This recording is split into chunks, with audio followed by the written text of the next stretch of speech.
എല്ലാവർക്കും ലണ്ടൻ വിശേഷങ്ങളിലേക്ക് സ്വാഗതം. ഞാനും ഫാബിയനും കൂടിയിട്ട് ഇന്നൊരു യാത്ര പോവുകയാണ്. വേറെ എങ്ങോട്ടും അല്ല, നമ്മുടെ വീടിന്റെ അടുത്ത് തന്നെയുള്ള കേംബ്രിഡ്ജിലോട്ടാണ് ഇന്നത്തെ യാത്ര.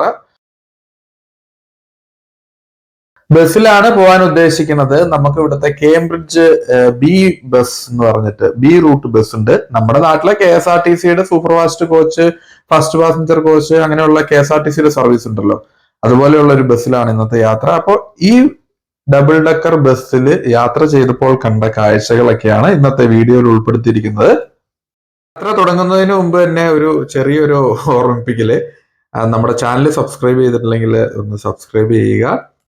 ഈ വീഡിയോ ചെയ്യുന്നത് തന്നെ എന്താന്ന് വെച്ച് കഴിഞ്ഞാൽ നമുക്ക് ഇവിടുത്തെ കാഴ്ചകളും അതുപോലെ തന്നെ നമ്മളീ പോകുന്ന റോഡുകളും അതുപോലെ തന്നെ ഇവിടുത്തെ ഈ രാജ്യത്തെ ഭരണാധികാരികളുടെ ദീർഘവീക്ഷണവും ഒക്കെ നമ്മുടെ നാട്ടിലുള്ളവർക്ക് കൂടി ഒന്ന് ഷെയർ ചെയ്ത് തരാം എന്നുള്ള, ഞാൻ കഴിഞ്ഞ ഒരു വർഷമായിട്ടാണ് ഇതെല്ലാം കണ്ടു തുടങ്ങിയത്. അപ്പോൾ അതിനു മുമ്പ് വരെ എനിക്ക് ഇതിനെക്കുറിച്ചൊന്നും വലിയ അറിയില്ലായിരുന്നു. അതിനു മുമ്പ് ഈ നാട്ടിലുണ്ടായിരുന്നവരാരും ഇതുപോലെ വീഡിയോസ് ഒന്നും ചെയ്ത് നമ്മൾ യൂട്യൂബിലൊന്നും കണ്ടിട്ടുമില്ല. അപ്പോൾ ഇങ്ങനെയൊക്കെയുള്ള ഒരു സംഭവങ്ങൾ ഈ ലോകത്തിന്റെ പല ഭാഗത്തും ഉണ്ട് എന്നുള്ള കാര്യം നമ്മുടെ സുഹൃത്തുക്കൾക്കും നമ്മുടെ നാട്ടിലുള്ളവർക്കും ഒന്ന് കാണിച്ചു തരാനും അതുപോലെ തന്നെ അവർക്കും നമുക്കിങ്ങനെ ഫ്യൂച്ചർ ഓറിയന്റഡ് ആയിട്ടുള്ള വിഷനോട് കൂടിയ കാഴ്ചപ്പാടുകളൊക്കെ ഉണ്ടായാൽ നന്നായിരിക്കും എന്നൊക്കെ കാണിച്ചു തരാൻ വേണ്ടിയിട്ടാണ് നമ്മൾ ഇന്നിപ്പോ ഈ ഒരു വീഡിയോ ചെയ്യുന്നത് തന്നെ കേട്ടോ. തന്നെ ഈ ഒരു ബസ് സർവീസ് എന്ന് പറഞ്ഞു കഴിഞ്ഞാൽ സ്റ്റേജ് കോച്ച് സർവീസ് നമ്മുടെ നാട്ടിലെ KSRTC ബസ് സർവീസ് പോലെ ഒരു സർവീസാണ്. അതുകൊണ്ട് തന്നെ ഗവൺമെന്റിന്റെ സർവീസുകളാണ് ഇവിടെ ഉള്ളൂ, പ്രൈവറ്റ് ബസ്സുകളൊന്നുമില്ല. അപ്പോൾ ഈ ബസ്സിൽ നമ്മൾ കയറണമെങ്കിൽ ഇതിന്റെ എൻഡ് ടു എൻഡ് ടിക്കറ്റ് എന്ന് പറഞ്ഞു കഴിഞ്ഞാൽ £2 എന്ന് വെച്ച് കഴിഞ്ഞാൽ ഈ രാജ്യത്ത് ഒരു കാപ്പി കിട്ടുന്നതിനേക്കാളും കുറവാണ്. കാപ്പിക്ക് £3.20 £3 പല ഷോപ്പുകളിൽ നിന്ന് നൽകേണ്ടതായിട്ടുള്ളത്. അപ്പോൾ നമുക്ക് ഈ ഒരു ബസ് യാത്ര എന്ന് പറഞ്ഞു കഴിഞ്ഞാൽ ഏതൊരു സാധാരണക്കാരനും അഫോർഡ് ചെയ്യാൻ പറ്റുന്ന റേറ്റിലാണ് ഇതിന്റെ റേറ്റ് ഫിക്സ് ചെയ്തിരിക്കുന്നത് കേട്ടോ. ഇപ്പൊ നമ്മുടെ കേംബ്രിഡ്ജ് ഷയറിന്റെ ഈ ബി റൂട്ട് ബസ് പോകുന്ന റൂട്ടിൽ £2 മാക്സിമം ടിക്കറ്റ് ഫെയർ. അതുപോലെ തന്നെ ഇതൊരു അവശ്യ സർവീസ് ആയതുകൊണ്ട് തന്നെ നമ്മുടെ KSRTC ഒക്കെ രാത്രിയിൽ കാലിയൊക്കെ അടിച്ച് ഓടിക്കുന്ന സർവീസ് ഉണ്ടല്ലോ. അപ്പോൾ ആളുകളുടെ തിരക്കനുസരിച്ചിട്ട് സർവീസുകളുടെ എണ്ണം കൂട്ടുകയും പീക്ക് ടൈമുകളിൽ കൂടുതൽ ബസ്സുകൾ തമ്മിലുള്ള ഫ്രീക്വൻസി കുറയ്ക്കുകയും എന്താ പറയുക, ഒരു ബസ് പോയി അതിന് 5 മിനിറ്റിന് ഉള്ളിൽ തന്നെ അടുത്ത ബസ് വരുന്ന രീതിയിൽ ഒരു ബസ് പോവുക, അതിന്റെ പുറകിൽ വേറൊരു ബസ് കടന്നു വരിക, അങ്ങനെ ഒരു ബസ് സർവീസാണ്, ചെയിൻ സർവീസാണ് ഇത്. ഒരു ബസ്സിലെ ടിക്കറ്റ് വീട്ടിൽ നിന്ന് നമുക്ക് ഇതിന്റെ മൊബൈൽ ആപ്പോ അല്ലെങ്കിൽ ഓൺലൈൻ പോർട്ടലിലോ കയറി നമുക്ക് ടിക്കറ്റ് എടുക്കാം. അതിനുശേഷം നമുക്ക് ആദ്യത്തെ നമ്മൾ ചെല്ലുമ്പോൾ ഉള്ള ബസ് സ്റ്റോപ്പിലേക്ക്, നമ്മൾ നിൽക്കുന്ന ബസ് സ്റ്റോപ്പിലേക്ക് എത്ര മിനിറ്റിന് ശേഷം ഒരു ബസ് വരുന്നുണ്ട് അല്ലെങ്കിൽ അതിന്റെ പുറകിൽ എത്ര മിനിറ്റിന് ശേഷം അടുത്ത ബസ് വരുന്നുണ്ടെന്ന് ഉള്ളത് നമുക്ക് ആപ്പിൽ നോക്കി ലൈവ് ട്രാക്കിംഗ് എന്ന് പറഞ്ഞിട്ട് അറിയാൻ പറ്റും. ദാറ്റ് മീൻസ് നമുക്ക് ബസ് സ്റ്റോപ്പിലേക്ക് നമുക്ക് ബസ് വരുന്നതിന് ഒരു 1-2 മിനിറ്റിനുള്ളിൽ എത്തിച്ചേർന്നാൽ മതി. ഇനി നമ്മൾ ഓടിച്ചാടി ബസ് സ്റ്റോപ്പിലേക്ക് എത്തുമ്പോഴേക്കും അല്ലെങ്കിൽ കാറ് പാർക്ക് ചെയ്ത് നമ്മൾ ലോക്ക് ചെയ്ത് ചെല്ലുമ്പോഴേക്കും നമ്മുടെ ബസ് പോയി എന്ന് കരുതുക. ഒന്നും പേടിക്കേണ്ട ആവശ്യമില്ല, അടുത്ത ബസ്സിൽ നമുക്ക് യാത്ര ചെയ്യാവുന്നതാണ്. ഇതിൻ്റെ അകത്ത് സ്റ്റാൻഡിങ് ഇവർ അനുവദിക്കില്ല. ഇൻ കേസ് ഇപ്പോൾ നമ്മൾ വരുന്ന ബസ്സിൽ തിരക്കാണ് എന്ന് കരുതുക, നമുക്ക് ഇരിക്കാനുള്ള സ്ഥലം ഇല്ലെങ്കിൽ ബസ് ഡ്രൈവറെ നമ്മളെ കയറാൻ അനുവദിക്കില്ല. തൊട്ട് പുറകിലുള്ള ബസ് വിത്തിൻ 5 or 10 മിനിറ്റ്സിനുള്ളിൽ ബസ് വരും. ഇൻ കേസ് തിരക്കില്ലാത്ത സമയങ്ങളിലാണെങ്കിൽ വൈകുന്നേരം 6 മണിക്കൊക്കെ ശേഷമുള്ള സമയം എന്ന് പറഞ്ഞു കഴിഞ്ഞാൽ 1 മണിക്കൂർ ഇടവിട്ടായിട്ടാണ് ബസ് വരുള്ളൂ. അപ്പൊ അതനുസരിച്ച് നമ്മൾ യാത്ര പ്ലാൻ ചെയ്യണം. പീക്ക് ടൈമുകളിൽ 5 മിനിറ്റ് ഇടവിട്ട് ഓരോ ബസ്സുകളും വരുന്നതായിരിക്കും കേട്ടോ. നമ്മള് ഇവിടുത്തെ ഈ UK എന്താ പറയാ, ഇവിടുത്തെ താമസ സൗകര്യങ്ങള്, വീടുകളെല്ലാം ഒരു വ്യക്തികൾക്ക് 5 സെന്റ് സ്ഥലം, 10 സെന്റ് സ്ഥലം അങ്ങനെയുള്ള ഒരു റെസിഡൻഷ്യൽ സെറ്റപ്പ് അല്ല, ഒരു റെസിഡൻഷ്യൽ ഏരിയകളാണ്. അപ്പൊ ഈ റെസിഡൻഷ്യൽ ഏരിയകളുടെ അകത്തേക്കടെ കയറിയിട്ടാണ് ഈ ബസ്സുകൾ പോകുന്നത് കേട്ടോ. അപ്പൊ എന്ന് വെച്ച് കഴിഞ്ഞാൽ ആ റെസിഡൻഷ്യൽ ഏരിയയിലുള്ളവർക്ക് ബസ്സിൽ യാത്ര ചെയ്യാനായിട്ട് ഈ തണുപ്പ് ഉള്ള സമയത്ത് നമുക്ക് ബസ് സ്റ്റോപ്പിലേക്ക് കൂടുതൽ ദൂരം നടക്കാനും അതുപോലെ തന്നെ കൂടുതൽ സമയം നമുക്ക് ബസ് സ്റ്റോപ്പിൽ ചെലവഴിക്കാനും നമ്മളെ കൊണ്ടാവില്ല. അതിനെയൊക്കെ മുൻകൂട്ടി കണ്ടിട്ടാണ് ഇവര് എല്ലാ റെസിഡൻഷ്യൽ ഏരിയയുടെയും അകത്തേക്കടെ കയറി ഇറങ്ങിയിട്ടാണ് ഈ ബസ് പോകുന്നത്. ഒരു ബസ്സിനെ ഓവർടേക്ക് ചെയ്ത് പോകാനായിട്ട് വേറെ ഒരു ബസ് വരില്ല. ഒരു ബസ് പോയതിന് ശേഷം അതിന്റെ പുറകിൽ തന്നെ ഒരു ബസ് വരുള്ളൂ.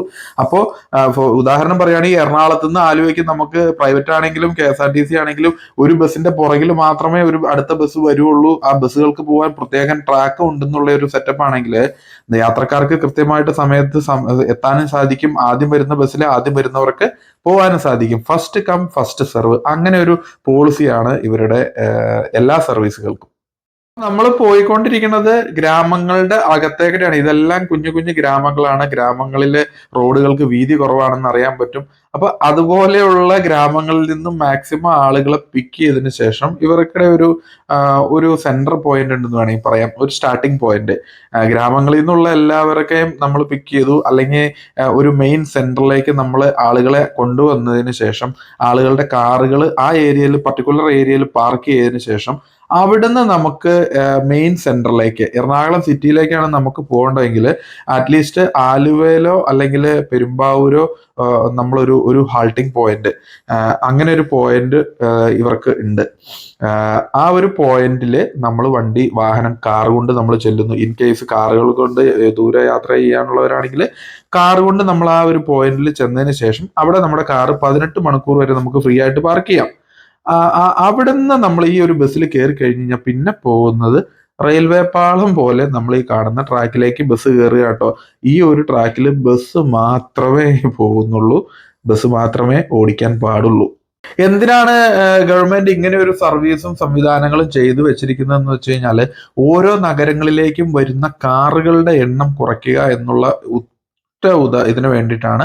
അതുപോലെ തന്നെ ബസ്സുകളുടെ എണ്ണമാണെങ്കിൽ കൺട്രോൾഡ് ആണ്. കാരണം തിരക്ക് ഉള്ള സമയത്ത് മാത്രമേ കൂടുതൽ ബസ്സുകൾ ടൗണുകളിലേക്ക് ചെല്ലുകയുള്ളൂ, തിരക്കില്ലാത്ത സമയത്ത് കുറച്ച് ബസ്സുകൾ മാത്രമേ ചെല്ലുകയുള്ളൂ. അതുപോലെ തന്നെ കാർ സർവീസ്, കാറുകളാണല്ലോ നമ്മൾ നഗരങ്ങളിലെ ബ്ലോക്ക് ഏറ്റവും കൂടുതൽ ഉണ്ടാക്കുന്നത്. അതുപോലെ തന്നെ കണ്ടെയ്നറുകൾ, വലിയ വലിയ ലോറികൾ, ഈ വണ്ടികളൊന്നും നമുക്ക് ടൗൺ സെന്ററുകളിൽ പ്രവേശിക്കാൻ പറ്റില്ല. ബൈപ്പാസുകൾ പോലെയുള്ള റോഡുകളിലൂടെ മോട്ടോർവേ എന്ന് പറയും, മോട്ടോർവേ വഴി പോവുകയാണ് പതിവ്. അപ്പോൾ നമ്മൾ നോക്കിയേ, ഈ പോകുന്ന ട്രാക്ക് ഉണ്ടോ, ഒരു ട്രാക്ക് അങ്ങോട്ടും ഒരു ട്രാക്ക് ഇങ്ങോട്ടും. നമുക്ക് വലിയൊരു കാഴ്ചയ്ക്ക് ഒരു അനുഭൂതിയായിരുന്നു. ഇടത് സൈഡില് വലത് സൈഡിലും കണ്ണെത്താത്ത ദൂരത്തോളം പാടങ്ങളും കൃഷി സ്ഥലങ്ങളും പള്ളികളും റെസിഡൻഷ്യൽ ഏരിയകളും അതുപോലെ തന്നെ ചതുപ്പ് നിലങ്ങളും ഒക്കെ ഉണ്ട്. ഇതിന്റെ സൈഡിൽ കൂടെ നമ്മൾ, അല്ലെങ്കിൽ ഇതിന്റെ നടുക്കേക്കടെ നമ്മൾ ഇങ്ങനെ പോവുകയാണ്. 2 ഡബിൾ ഡെക്കർ ബസ്. ഏകദേശം 40 മൈലാണ് ഇതിൻ്റെ അകത്ത് മാക്സിമം സ്പീഡ് അവർ സെറ്റ് ചെയ്തിരിക്കുന്നത് കേട്ടോ. 40 മൈൽ എന്ന് പറയുമ്പോൾ 50 km/h. അപ്പോൾ കൃത്യമായിട്ട് നമ്മൾ ഒരു ബസ് സ്റ്റോപ്പിൽ നിന്ന് ബസ് കയറി 50 മൈൽ സ്പീഡിൽ പോവുകയാണെങ്കിൽ നമുക്ക് കേംബ്രിഡ്ജ് നഗരത്തിൽ ഇത്ര സമയത്തിനുള്ളിൽ ചെല്ലും എന്നുള്ളത് നമുക്ക് ഡിജിറ്റൽ ഡിസ്പ്ലേ ആയിട്ട് നമ്മുടെ വണ്ടിയിൽ നമ്മളെ കാണിച്ചു തരും. അപ്പൊ നമുക്ക് എറണാകുളത്ത്, നമ്മുടെ വീട്ടിൽ നിന്ന് നമുക്ക് എറണാകുളത്തേക്ക് ഒരു ആവശ്യത്തിന് പോകണം, നമ്മൾ പെരുമ്പാവൂർ വണ്ടി കൊണ്ടുവന്ന് പാർക്ക് ചെയ്തു, 18 മണിക്കൂർ നമുക്ക് വണ്ടി ഫ്രീ ആയിട്ട് പാർക്ക് ചെയ്യാം.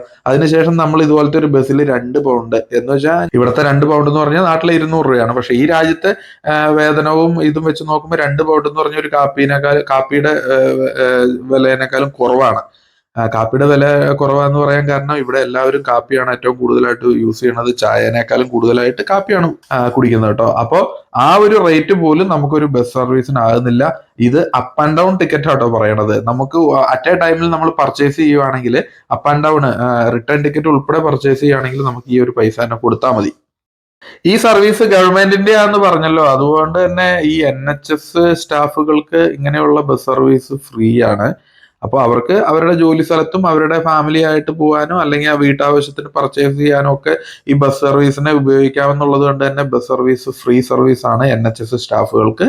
അപ്പോൾ ഈ സ്റ്റേജ് കോച്ച് ബസ്സിന്റെ ആപ്പ് നമ്മൾ ഡൗൺലോഡ് ചെയ്യുക, എന്നിട്ട് NHS ജോലി എംപ്ലോയിയുടെ നമ്മുടെ നമ്പർ ഉണ്ടല്ലോ അതങ്ങ് അപ്ലോഡ് ചെയ്ത് സെറ്റ് ചെയ്ത് കഴിഞ്ഞ് കഴിഞ്ഞാൽ നമുക്ക് ബസ്സിലേക്ക് കയറുന്ന സമയത്ത് നമുക്ക് ജസ്റ്റ് ടാപ്പ് ചെയ്താൽ മതി.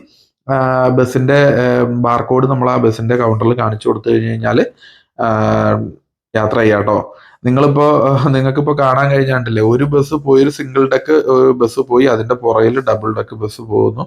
അപ്പോൾ ഇങ്ങനെ നമ്മളൊരു ആനപ്പുറത്തിരുന്ന് യാത്ര ചെയ്യുന്ന ഒരു പ്രതീതി ആയിരുന്നു. 2ാം നിലയിൽ ഇരുന്ന് ഡബിൾ ഡെക്കറിൽ. നമ്മുടെ തിരുവനന്തപുരത്തൊക്കെ ഇപ്പൊ ഓപ്പൺ ഡബിൾ ഡെക്കർ വന്നു.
പല മെയിൻ റോഡുകളെയും ക്രോസ് ചെയ്തിട്ടാണ് ഇത് കടന്നു പോകുന്നത്. അപ്പൊ അങ്ങനെയൊക്കെ ഈ ക്രോസ് ചെയ്യുന്ന റോഡുകളുണ്ടല്ലോ, ജംഗ്ഷനുകളൊക്കെ, അവിടെയൊക്കെ ഈ വാഹനത്തിന്റെ സ്പീഡ് 15 മൈൽ 10 മൈലൊക്കെ ആയിട്ട് റെഡ്യൂസ് ചെയ്തിട്ടുണ്ട്.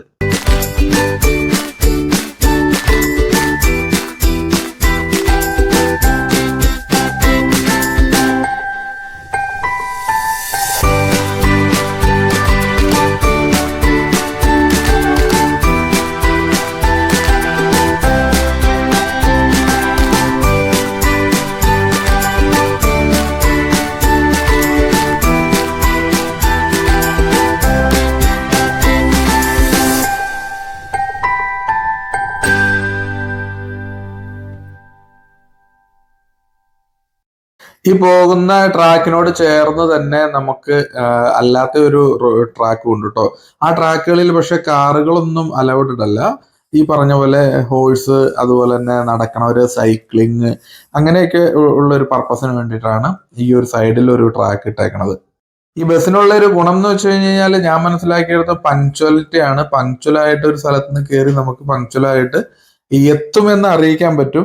ചിലപ്പോ ചില രീതിയിൽ ഇത് ഡിലേ ആവാൻ സാധ്യതകളുണ്ട്. ഡിലേ ആവണ എങ്ങനെയാന്ന് വെച്ച് കഴിഞ്ഞാൽ ഒരു ബസ് സ്റ്റോപ്പിൽ നിന്ന് നമുക്ക് കൂടുതലായിട്ട് ആളുകൾ കയറാനും ഇറങ്ങാനും ഉണ്ടെങ്കിൽ ഓരോ വ്യക്തികളും ടിക്കറ്റ്, ഈ ബസ് ഡ്രൈവർ തന്നെയാണ് ടിക്കറ്റ് എടുക്കാനും അങ്ങനെയുള്ള പർപ്പസിനൊക്കെ ഉള്ള ആള്. അപ്പൊ ഇൻ കേസ് ആരെങ്കിലും ക്യാഷ് ഒക്കെ കൊടുക്കുവാണെങ്കിൽ അത് ചേഞ്ച് കൊടുക്കാനൊക്കെ ആയിട്ടുള്ള താമസം വരാൻ സാഹചര്യങ്ങളുണ്ട്. ഇവിടെ നമ്മൾ ടിക്കറ്റ് എടുക്കുകയാണെങ്കിൽ, സാധനങ്ങൾ പർച്ചേസ് ചെയ്യുകയാണെങ്കിലും ഒക്കെ നമുക്ക് ശരിക്കും ഫീൽ ചെയ്തേക്കുന്ന ഒരു കാര്യം എന്ന് വെച്ച് കഴിഞ്ഞാല്, ഒരു പെൻസ് ആണെങ്കിൽ പോലും അവരത് ബാക്കി തന്നിരിക്കും കോയിനായിട്ട് കൃത്യമായിട്ട്. നമ്മുടെ നാട്ടിലെ പോലെ മിഠായിയോ അല്ലെങ്കിൽ പിന്നെ തരാമെന്നോ അങ്ങനെയുള്ള വർത്തമാനങ്ങളോ ഒന്നുമില്ല. അത് ആരാണെങ്കിലും ചേഞ്ച് അവര് കരുതിയിട്ട് തന്നെയാണ്. വാഹനത്തിലൊക്കെ നമ്മൾ കയറി കഴിഞ്ഞാൽ ടിക്കറ്റ് എടുക്കണമെങ്കിൽ 5 പൗണ്ട് കൊടുത്തു കഴിഞ്ഞ് കഴിഞ്ഞാൽ അതിൻ്റെ അകത്ത് നമുക്ക് ഇത്ര പെൻസ് തരാനുണ്ടെങ്കിൽ ആ ഇത്ര പെൻസ് കൃത്യമായിട്ട് അവർ ബാക്കി തന്നിരിക്കും. ആരാണോ ക്യൂവിൽ ആദ്യം നിൽക്കുന്നത് ആ വ്യക്തിയുടെ കാര്യം സോർട്ട് ചെയ്ത് എല്ലാം സെറ്റ് ചെയ്തതിന് ശേഷം മാത്രമേ അടുത്ത ഒരാളെ അവർ അറ്റൻഡ് ചെയ്യുള്ളൂ.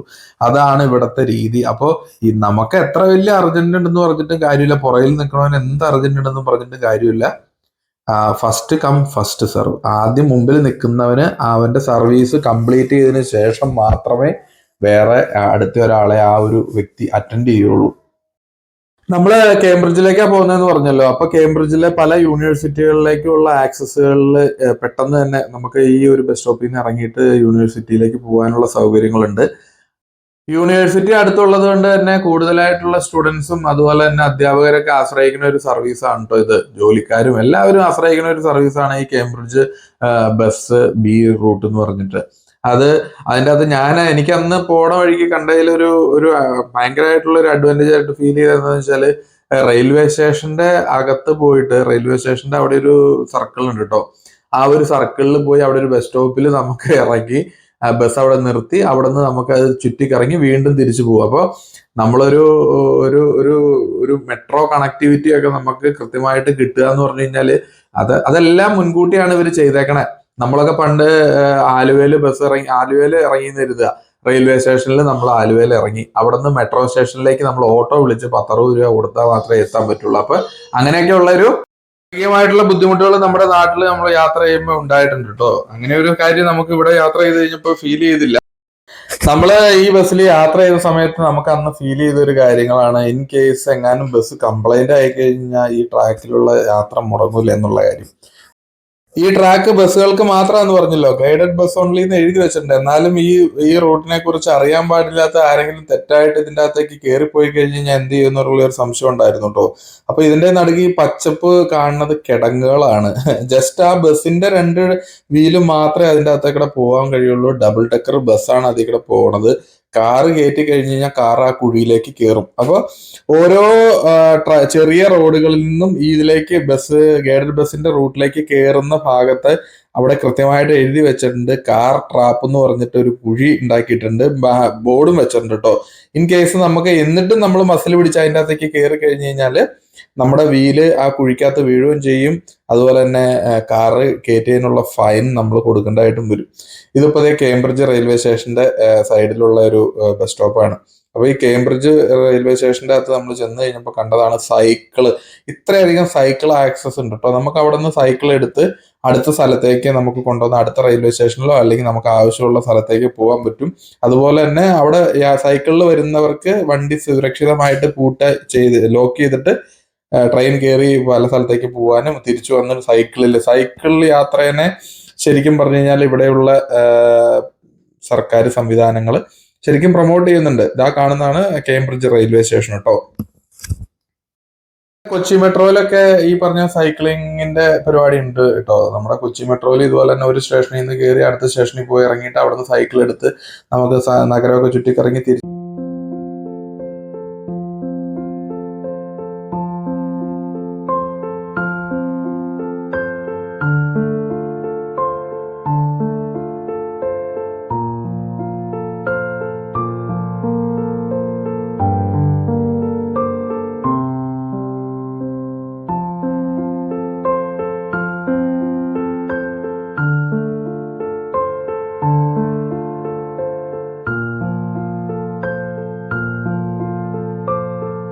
നമ്മള് ഇവിടുത്തെ ഓരോ നഗരത്തിലേക്കും കാറോ വാഹനത്തിലോ നമ്മൾ യാത്ര ചെയ്യുമ്പോൾ നമുക്ക് അവിടെ സ്പീഡ് ലിമിറ്റുകൾ കൃത്യമായിട്ട് മാർക്കർ പോസ്റ്റുകൾ ഉണ്ട്.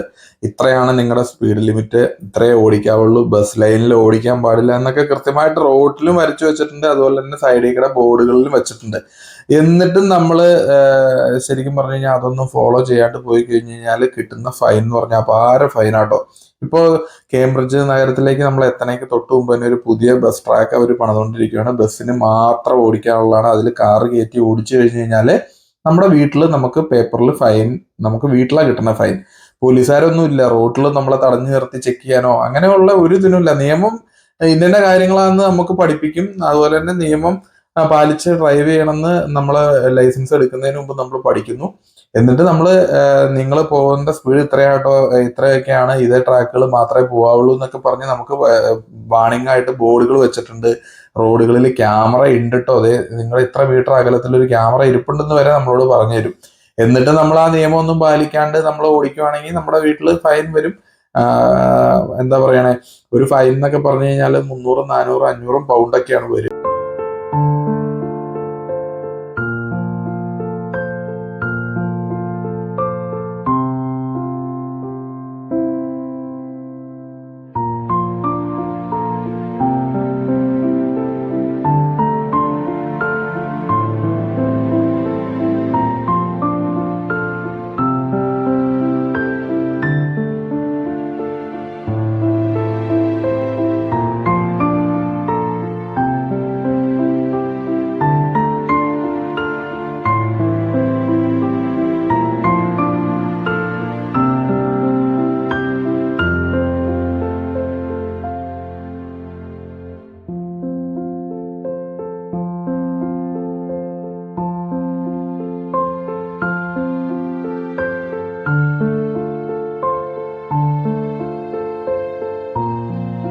എത്രയൊക്കെ കൺസ്ട്രക്ഷൻ വർക്കുകൾ നടക്കുന്നുണ്ടെങ്കിലും നമ്മുടെ സുഗമമായിട്ടുള്ള ജീവിതം മുടങ്ങി പോവാതിരിക്കാൻ വേണ്ടിയിട്ട് ആ ഒരു രീതിയിൽ ഫ്ലെക്സിബിൾ ആയിട്ടുള്ള രീതിയിലാണ് അവർ എല്ലാ വർക്കും പ്ലാൻ ചെയ്ത് നടക്കുന്നത് കേട്ടോ. നഗരത്തിലെ ജീവിതം ഒരിക്കലും സ്തംഭിപ്പിച്ചിട്ടുള്ള ഒരു രീതിയിലുള്ള വർക്കുകളോ ഒന്നും നടക്കില്ല അവിടെ. ബിക്കോസ് ആ ഒരു കാര്യങ്ങൾ അവിടെ ദൈനംദിന കാര്യങ്ങൾ അവിടെ കൃത്യമായിട്ട് നടന്നാലേ സർക്കാരിൽ ടാക്സും അതുപോലെ തന്നെ കടകളിൽ ചെലവും എല്ലാം ഉണ്ടാവുള്ളൂ. ഇപ്പോൾ ഒരു റോഡ് ബ്ലോക്ക് ചെയ്ത് കഴിഞ്ഞ് കഴിഞ്ഞാൽ ആ റോഡിലേക്ക് വരുന്ന വാഹനങ്ങളും എല്ലാ ബിസിനസ്സും സ്ട്രക്ക് ആവുമല്ലോ. അപ്പൊ അതനുസരിച്ച് നമുക്ക് വരുമാനം കുറയുന്നുള്ള കാര്യം അവർക്ക് കൃത്യം അറിയാം. അപ്പൊ അതുകൊണ്ട് അങ്ങനെയുള്ള സാധനങ്ങളൊന്നും ഈവൻ ഒരു വീട്ടിലേക്ക് കയറാനുള്ള എൻട്രി പോലും ബ്ലോക്ക് ചെയ്യാതെയാണ്. ആ വീട്ടുകാരന് കാർ എടുത്ത് ജോലിക്ക് പോകണമെങ്കിൽ അവന്റെ വീട് ബ്ലോക്ക് ചെയ്ത് കഴിഞ്ഞ് കഴിഞ്ഞാൽ അത് നടക്കില്ലല്ലോ. അപ്പൊ അത്രയ്ക്കും പോലും ഓരോ വ്യക്തികളെയും കൺസിഡർ ചെയ്തിട്ടാണ് ഇവിടുത്തെ ഓരോ നിർമ്മിതികളും നടക്കുന്നത് കേട്ടോ. കേംബ്രിഡ്ജ് നഗരത്തിനെ ക്രോസ് ചെയ്തൊരു വല്യപ്പനും ഒരു കൊച്ചും കൂടി നടന്നു പോകാണ്ടില്ലേ. ആ ഒരു റോഡിൽ നമ്മുടെ നാട്ടിലൊക്കെ ആണെങ്കിൽ അവനെ ഹോൺ അടിച്ച് എത്രയോ തവണ തെറി വിളിച്ചിട്ടുണ്ടാവും, എവിടെ നോക്കിയാടാ നടക്കണേന്നൊക്കെ ചോദിച്ചിട്ട്. അപ്പോൾ കാൽനടക്കാരൻ റോഡിലുണ്ടെങ്കിൽ കാൽനടക്കാരന് ആണ് ഫസ്റ്റ് പ്രയോറിറ്റി ഈ രാജ്യത്ത്. റോഡിൽ ഡ്രൈവ് ചെയ്യണ സമയത്ത് അല്ലെങ്കിൽ ഡ്രൈവിംഗ് പഠിക്കുന്ന സമയത്ത് നമ്മൾ അത് നമുക്ക് ശരിക്കും കൃത്യമായിട്ട് പറഞ്ഞു തരും. അതുപോലെ തന്നെ സൈക്ലിസ്റ്റുകൾ ഉണ്ടെങ്കിൽ അവരാണ് സെക്കൻഡ് പ്രയോറിറ്റി. റോട്ടിൽ ഉള്ള ഏറ്റവും ചെറിയ വാഹനത്തിലുള്ളവർക്കാണ് ആദ്യത്തെ പ്രയോറിറ്റി. അവർ കടന്നു പോയതിന് ശേഷം മാത്രമേ നമുക്ക് വലിയ വാഹനത്തിലുള്ളവർക്ക് കടന്നു പോകാൻ പറ്റുള്ളൂ. അപ്പോൾ ഒരു നഗരത്തിലേക്ക് നമ്മൾ ചെല്ലുന്നത്, നഗരത്തിന്റെ സൈഡുകളിലൊക്കെ വാഹനങ്ങൾ പാർക്ക് ചെയ്തിട്ടുണ്ട് കേട്ടോ. എത്ര സ്മൂത്ത് ആയിട്ടാണ് നമ്മൾ കയറി ചെല്ലുന്നത് നോക്കി. പിന്നെ ഇങ്ങനെയുള്ള ഈ എല്ലാ നഗരങ്ങളിലും ഞാൻ കണ്ട് മനസ്സിലാക്കിയ ഒരു കാര്യം എന്താന്ന് വെച്ച് കഴിഞ്ഞാൽ, ഇവിടെ ഓവർ ഹെഡ് കേബിളുകളോ അതുപോലെ പരസ്യ ഹോർഡിങ്ങുകളോ ഒന്നും ഉണ്ടായിരിക്കുന്നതല്ല കേട്ടോ. ഇത് റോഡുകൾ നിർമ്മിച്ചിരിക്കുന്നത് കണ്ടെയ്നറുകൾക്ക് പോകാൻ പാകത്തിനുള്ളതാണ്. ഡബിൾ ഡെക്കർ ബസ് കണ്ടെയ്നറുകളോ കടന്നു പോയി കഴിഞ്ഞ് കഴിഞ്ഞാൽ ലൈൻ പൊട്ടാനോ കേബിൾ പൊട്ടാനോ സർവീസ് വയർ പൊട്ടാനോ അങ്ങനെയുള്ള ഒരു സംവിധാനം ഇല്ല. ഇപ്പൊ ഇലക്ട്രിക്കല് ഞാൻ പഠിക്കുന്ന സമയത്ത് നമ്മൾ ഇൻ കേസ് ഏതെങ്കിലും ഒരു റോഡിനെ ക്രോസ് ചെയ്തൊരു കേബിൾ എടുക്കേണ്ട ആവശ്യമാണെങ്കിൽ തന്നെ 6 മീറ്റർ ഹൈറ്റിലാണ് നമ്മൾ ആ ക്രോസിങ് ചെയ്യേണ്ടത് കേട്ടോ. അപ്പൊ അങ്ങനെയൊക്കെ സ്ട്രിക്റ്റ് ആയിട്ടുള്ള ലോസും നിയമങ്ങളും ഉണ്ട്. അപ്പൊ നമ്മൾ കേംബ്രിഡ്ജ് നഗരത്തിലെത്തി, ബൊട്ടാണിക്കൽ ഗാർഡനോട് ചേർന്നിട്ടുള്ള ഏരിയയിലേക്ക് നമ്മൾ എത്തിച്ചിട്ടുണ്ട്. അടുത്ത ഒരു വീഡിയോയിൽ ഇതിപ്പോ ഒത്തിരി നീളത്തിലുള്ള വീഡിയോ ആയതുകൊണ്ട് കേംബ്രിഡ്ജ് നഗരത്തെക്കുറിച്ചും കേംബ്രിഡ്ജ് നഗരത്തിൽ കാണാനുള്ള വിശേഷങ്ങളെക്കുറിച്ചും നമുക്ക് വേറൊരു വീഡിയോയിൽ ഞാൻ ഉൾപ്പെടുത്തുന്നതാണ്. നമ്മുടെ ചാനലിൽ ഇതുപോലെയുള്ള ഓരോ വീഡിയോകൾ ഞാനിങ്ങനെ അപ്ലോഡ് ചെയ്യാനായിട്ട് ശ്രമിക്കുന്നുണ്ട്. നമ്മുടെ ചാനൽ സബ്സ്ക്രൈബ് ചെയ്യാമെന്ന് ഒന്നുകൂടി ഓർമ്മപ്പെടുത്തുകൊണ്ട് ഇവിടുത്തെ കേംബ്രിഡ്ജ് ഷെയറിലെ കേംബ്രിഡ്ജ് യൂണിവേഴ്സിറ്റികളൊക്കെ ഉൾപ്പെടുന്ന നഗരത്തിലെ കേംബ്രിഡ്ജ് ബസ് സ്റ്റോപ്പിലേക്ക്, ട്രമ്മർ സ്റ്റേഷൻ എന്നാണ് ഈ ബസ് സ്റ്റോപ്പിന്റെ പേര്, ഈ ബസ് സ്റ്റാൻഡിന്റെ പേര്, നമ്മളിത് എത്തിച്ചേർന്നു. അപ്പോൾ മറ്റൊരു വിശേഷമായിട്ട് വീണ്ടും കാണാം. നമ്മുടെ ചാനല് എല്ലാവരും സബ്സ്ക്രൈബ് ചെയ്യണമെന്ന് ഒന്നുകൂടി ഓർമ്മപ്പെടുത്തുകയാണ്. മറ്റൊരു വിശേഷമായിട്ട് വീണ്ടും കാണാം. ബൈ.